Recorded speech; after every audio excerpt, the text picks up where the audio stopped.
एक बहुत महत्वपूर्ण फैसला आया है वक्फ एक्ट के ताल्लुक से।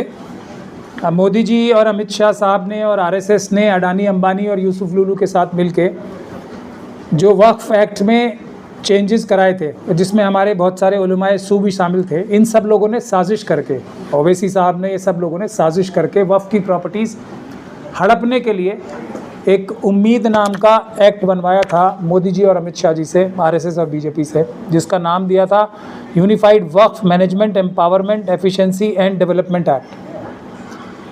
हम लोगों ने तभी ये बोला था कि ये मुंह दिखाई के लिए नूरा कुश्ती हो रही है, ये सब लोग अंदर से मिले हुए हैं।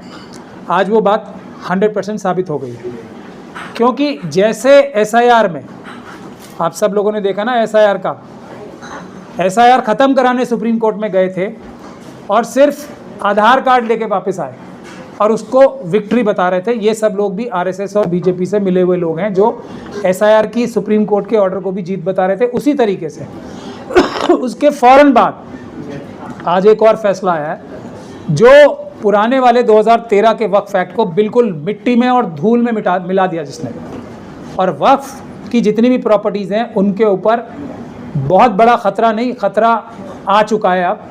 लेकिन ये हमारे सारे उलमाए सू, कांग्रेस के माइनॉरिटी सेल के प्रेसिडेंट साहब को तो क्या, इमरान प्रतापगढ़ी जो शायर हैं, उनको तो मैंने देखा ये कि वो सुप्रीम कोर्ट में ही बोल रहे थे कि ये बहुत बड़ी जीत हुई है हमारी।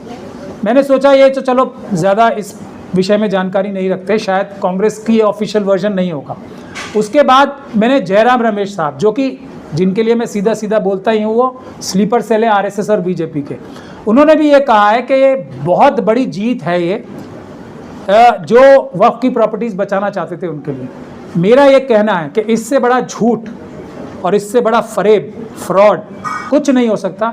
मुझे अरशद मदनी साहब के बारे में भी बताया गया, जिनको मैं उलमाए सू कहता हूँ, उनके बारे में भी बताया गया कि उन्होंने भी इस जजमेंट का वेलकम किया है। तो ये सारे लोग आरएसएस के ही वर्कर्स हैं जिनके भी मैंने नाम लिए हैं। इमरान प्रतापगढ़ी साहब का भी आज पता लग गया। अगर किसी चीज़ के बारे में मालूम नहीं है तो मुंह नहीं खोलना चाहिए उसके बारे में, लेकिन अगर किसी चीज़ जो सबसे बुरी चीज़ हुई है उसकी तारीफ़ की जाए तो मेरे ख्याल से इससे बड़ा धोखा कोई नहीं हो सकता। अब मैं आपको जजमेंट पढ़ के सुनाता हूँ।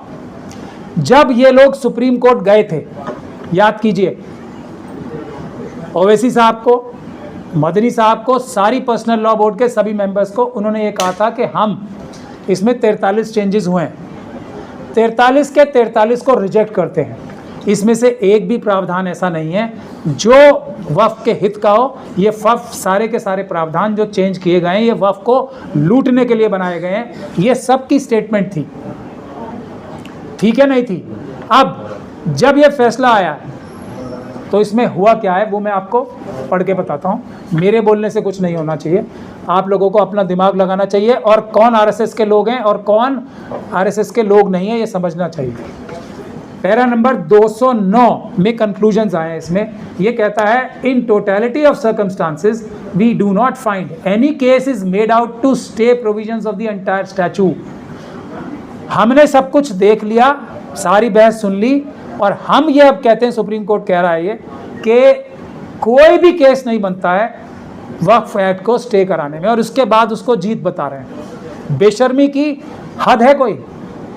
ये है धोखाधड़ी कि मुस्लिम कम्युनिटी अपनी प्रॉपर्टीज़ की हिफाजत ना करे, घर में जाके सो जाए क्योंकि हम सुप्रीम कोर्ट से केस जीत गए।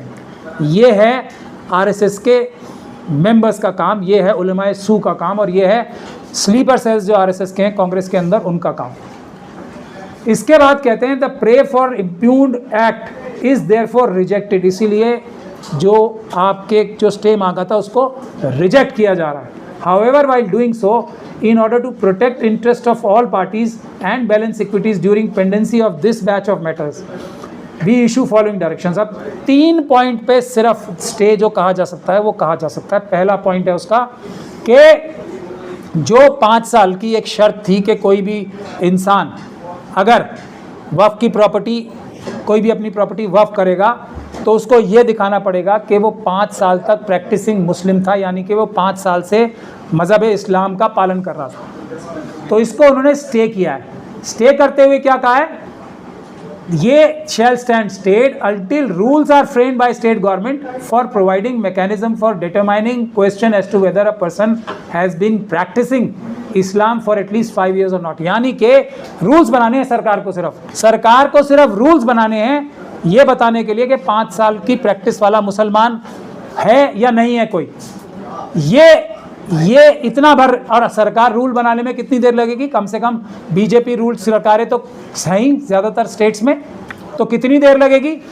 1 दिन, 2 दिन, 1 हफ्ता, 10 दिन, इससे ज़्यादा कुछ नहीं। ये पहला स्टे है। दूसरा स्टे ये है कि ये वक्फ की प्रॉपर्टीज़ जो है सेक्शन 3 में, जिनको पहले ताकत थी, ये जो कलेक्टर्स थे उन्हीं को ताकत थी कि एक बार किसी भी प्रॉपर्टी पे उंगली रख दी तो वो सरकारी प्रॉपर्टी हो जाएगी, और जब तक कि इसका फैसला ना हो जाए जब तक वो सरकारी प्रॉपर्टी रहेगी। इसमें जो फैसला हुआ है वो ये हुआ है कि अब कलेक्टर की पावर नहीं रहेगी।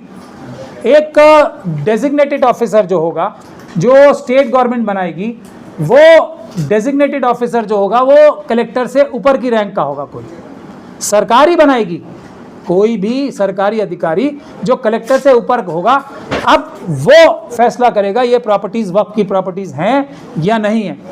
ये चेंज हुआ है, और उसके बाद ये फैसला ट्राइब्यूनल और हाई कोर्ट तक जब तक नहीं हो जाता, जब तक ये सरकारी प्रॉपर्टी नहीं रहेगी, इसका वक्फ का कैरेक्टर बचा रहेगा। इस काम को करने के लिए आप लोगों को पता है कितनी मेहनत पड़ेगी? कौन से केस आज तक ये सारे के सारे उलमाए सू और ये जितने ओवैसी साहब हैं और दूसरे साहब हैं, कौन सा वक्फ का केस आज तक ये जीते हैं? एक भी। तो उसमें ज़्यादा से ज़्यादा जो रिलीफ मिला है वो 2 महीने, 3 महीने, 4 महीने, 5 महीने, 6 महीने या साल भर का। उसके बाद सारी प्रॉपर्टीज़ सरकारी अधिकारी जैसे आज छीन रहे हैं वैसे ही बाद में छीनेंगे।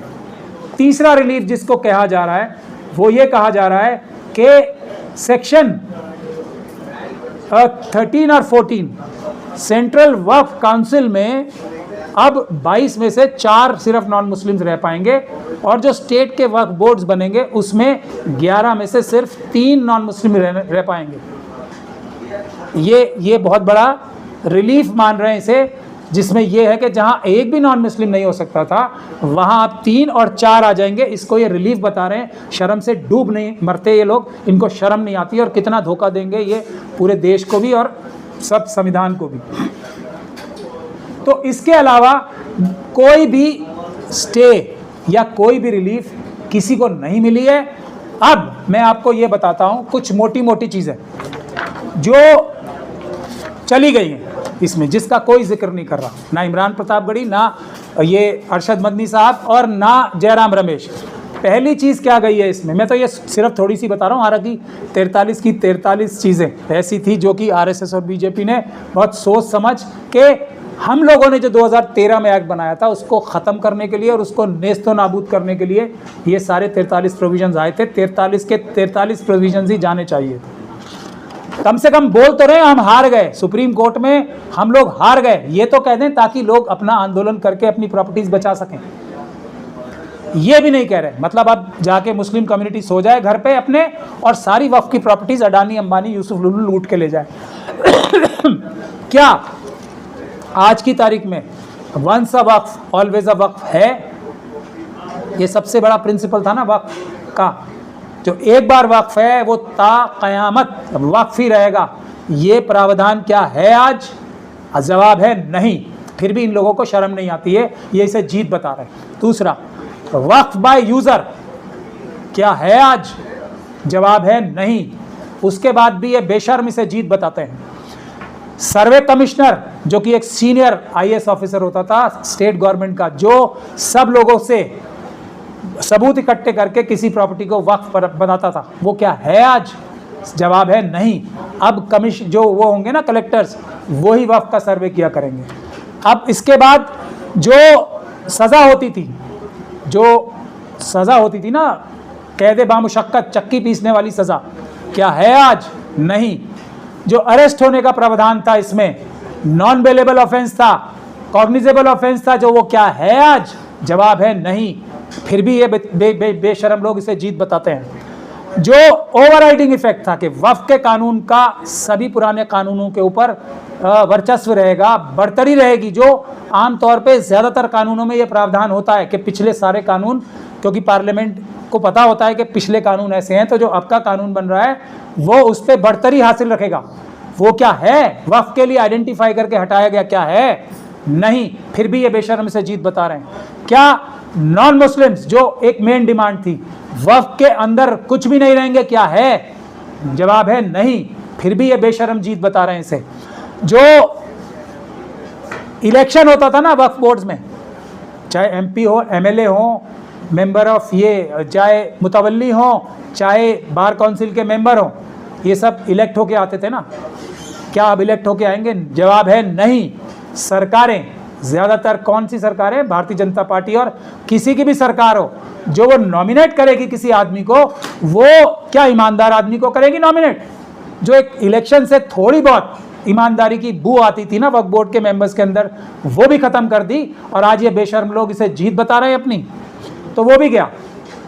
अब तो चाहे, अब एक थे ना वो जो त्यागी बन गए थे, अब तो वो मुस्लिम भी नहीं है, त्यागी बन गए ना वो, अब वो भी वापस शिया वक्फ बोर्ड में उत्तर प्रदेश में आ सकते हैं। इसको जीत बता रहे हैं ये बेशरम लोग। अब तो वो नॉन मुस्लिम है ना, तब भी वक्फ बोर्ड में आ सकते हैं। तब तो उन्हें इस्तीफा देना पड़ा था ना, क्योंकि वो नॉन मुस्लिम बन गए थे। जिन्होंने कुरान के बारे में लिखा है, ऐसे लोग जो नॉन मुस्लिम हैं, जिन्होंने कुरान को नकारा है, ऐसे लोगों को मेंबर बनाया जाएगा। अब वो मुसलमान की शक्ल में हो या नॉन मुस्लिम की, उससे फ़र्क पड़ता है। सरकारें बनाएंगी आरएसएस और बीजेपी की, तो अडानी अंबानी यूसुफ लुलू के कहने से ही बनाएंगी। दूसरी गवर्नमेंट्स भी जो बनाएंगी वो बेईमान आदमी को ही बनाएंगी। इलेक्टेड आदमी फिर भी शायद कोई एक आध शरीफ निकल सकता है। इसको जीत कह रहे हैं वो। शेड्यूल कास्ट कम्युनिटी के लोग जो मुसलमान हैं वो वक्फ नहीं कर पाएंगे, आप इसको जीत कह रहे हैं ये बेशरम। प्रोटेक्टेड मॉन्यूमेंट्स जो हैं, जितनी प्रोटेक्टेड मॉन्यूमेंट्स हैं वो सब अब वक्फ नहीं रह पाएंगे, इसको ये जीत कह रहे हैं बेशरम। और आखिरी में डेफिनेशन ऑफ वक्फ ही जो है वो भी चली गई है, अब उसको भी ये जीत कह रहे हैं बेशरम। तो मेरा अब ये कहना है, हम तो सीधे सीधे साफ तौर से पहले दिन से बोल रहे हैं कि हमें क्रिश्चियंस के साथ मिलके, सिखों के साथ मिलके, बुद्धिस्ट कम्युनिटी के साथ मिलके हम लोगों को एक आंदोलन करना पड़ेगा। सुप्रीम कोर्ट जो जाएगा किसी भी बड़े मुद्दे पे, वो या तो आरएसएस का एजेंट होगा या उससे बड़ा बेवकूफ़ आदमी कोई नहीं होगा। सुप्रीम कोर्ट बिल्कुल नहीं जाना चाहिए किसी भी बड़े मुद्दे को लेके। अभी आपने एसआईआर का मुद्दा देख लिया, अंजाम आपने सबने देख लिया ना, और उसको जीत बता देंगे सारे आरएसएस के एजेंट। तो सुप्रीम कोर्ट नहीं जाना है आंदोलन के लिए। अगर वक्त बचानी है तो पहला काम हमें करना है, शेड्यूल ट्राइब कम्युनिटी का सबसे ज़्यादा नुकसान हुआ है। ये जो अडानी अंबानी यूसुफ लुलू ने पिछले 11 साल में जो ये कानून बदल के, तो शेड्यूल कास्ट कम्युनिटी से हमें अपने गठजोड़ बनाना है, शेड्यूल कास्ट कम्युनिटी से गठजोड़ बनाना है, और क्रिश्चियन, सिख, बौद्ध, क्योंकि सबसे ज़्यादा नुकसान इसमें बुद्धिस्ट कम्युनिटी का हुआ है। बौद्ध गया टेम्पल ट्रस्ट के बारे में आप लोग सुन रहे हैं ना, कि उनके जो सबसे बड़ा, उनका जो रिलीजियस प्लेस है दुनिया भर का सबसे बड़ा, बौद्ध गया में, वो भी कौन चलाएगा? ब्राह्मण चलाएंगे। ये कानून है। वैसा ही कानून आ रहा है ना मुसलमानों के लिए भी। हम लोग तो कब से बोल रहे हैं बुद्धिस्ट कम्युनिटी के साथ हम लोगों को खड़ा होना चाहिए था, अब अंजाम आप देख लो। क्रिश्चियंस के लिए भी यही कानून आने वाला है। क्रिश्चियंस की पूरे देश में चर्च की प्रॉपर्टीज़, हॉस्पिटल्स, ये सब छीने जा रहे हैं गैर कानूनी तौर पे पूरे मुल्क भर में। तो क्रिश्चियन कम्युनिटी भी परेशान है, सिखों के साथ भी यही हो रहा है। अब हमें इन सब लोगों के साथ मिलके एक जन आंदोलन छेड़ना पड़ेगा, और सुप्रीम कोर्ट का रुख भी नहीं करना है। जो लोग भी सुप्रीम कोर्ट जाते हैं, सुप्रीम कोर्ट खुद ही बना करती है हमारे पास मत आओ, हमारे पास टाइम नहीं है। अभी भी तो यही फैसला किया है, हमारे पास टाइम नहीं है, हम तो इसे बाद में कभी 10, 20, 25 साल बाद सुनेंगे, लेकिन अभी हम कोई फैसला नहीं कर रहे। हम ये कानून चलने देंगे, 20 साल बाद जब इसकी सुनवाई होगी, अगर आप लोग जीत भी गए तो अब 20 साल में तो एक भी प्रॉपर्टी वक्फ की बचेगी नहीं। तो ऐसी जगह जाना क्यों है? आंदोलन करना है, आंदोलन करना है, पीसफुल प्रोटेस्ट करना है, सिख कम्युनिटी के साथ मिलके, क्रिश्चियंस और बौद्धिस्ट और शेड्यूल कास्ट, शेड्यूल ट्राइब्स के साथ मिलके। अगर जो लोग अब भी बहकाते हैं तो हमने अपना फ़र्ज़ पूरा कर दिया। अब आप लोगों के हवाले है, जो लोग अपने आप को वक्फ प्रॉपर्टी का बचाने वाला समझते हैं वो लोग आएँ, इन सब लोगों से बात भी करना बंद कर दें। अगर आप नहीं सुनेंगे तो एक भी मस्जिद, एक भी मदरसा, एक भी खानकाह, एक भी कब्रिस्तान बचेगा नहीं, ये मैं बता ही सकता हूँ। बाकी आप सब लोगों के ऊपर छोड़ रहा हूँ। मुझे बहुत दुख है कि आज भी बेशर्मी से लोगों ने इस इतनी बड़ी हार को जीत बताया, और जीत ये इसलिए बताते हैं कि लोग घर जाके सो जाएं, अपनी तरफ से भी कोई कार्रवाई ना करें। इसीलिए कम से कम अब तो आवाम को खुद जागना पड़ेगा और इन लोगों को बेनकाब करके अपनी लड़ाई खुद लड़नी पड़ेगी। और उसके लिए मैं पहले भी प्रेस कॉन्फ्रेंस करके तरीके बता चुका हूँ, अब भी तैयार हूँ, लेकिन तरीके से लड़ाई होगी, ईमानदार लोगों के थ्रू लड़ाई होगी, ऐसे नहीं जो हारें और बाहर आके बताएं हम जीत गए। बहुत बहुत शुक्रिया। 2 बजे तक कहा जा रहा है जीत है, लेकिन पर्सनल लॉ बोर्ड की पीसीबी वो अचानक कैंसिल हो जाती है 3 बजे आते आते। तो मैंने आपको कहा ना, जो इसे जीत बताएगा उससे बड़ा बेईमान, चोर, मक्कार, घटिया आदमी कोई नहीं हो सकता। आप बताए जो जिसको बताना है। मैंने जजमेंट्स के पोर्शन पढ़ के आपको सुना दिए हैं, और जो सारी मांगे हैं वो भी मैंने आपको बता दी हैं, वंश वक्फ से लेके डेफिनेशन से लेके सब कुछ। अब भी जो कहता है वो आरएसएस का डायरेक्ट मेंबर है, आरएसएस का ही आदमी है, उससे बात भी करनी मैं समझता हूँ। ऐसे किसी भी आदमी का टोटल बायकॉट होना चाहिए। इमरान प्रतापगढ़ी को कांग्रेस पार्टी और जयराम रमेश को अगर कांग्रेस पार्टी नोटिस देके शो कॉज नहीं देती तो इसका मतलब साफ है, कांग्रेस हाईकमांड भी आरएसएस की इस साजिश में शामिल है। इसमें मुझे कहने में कोई शर्म और गुरेज नहीं है। इतने बड़ी हार को अगर जयराम रमेश और या इमरान प्रतापगढ़ी जीत बता के लोगों को सुलाने की कोशिश करेंगे तो ये उनका चाल चरित्र चेहरा बिल्कुल बेनकाब हो चुका है।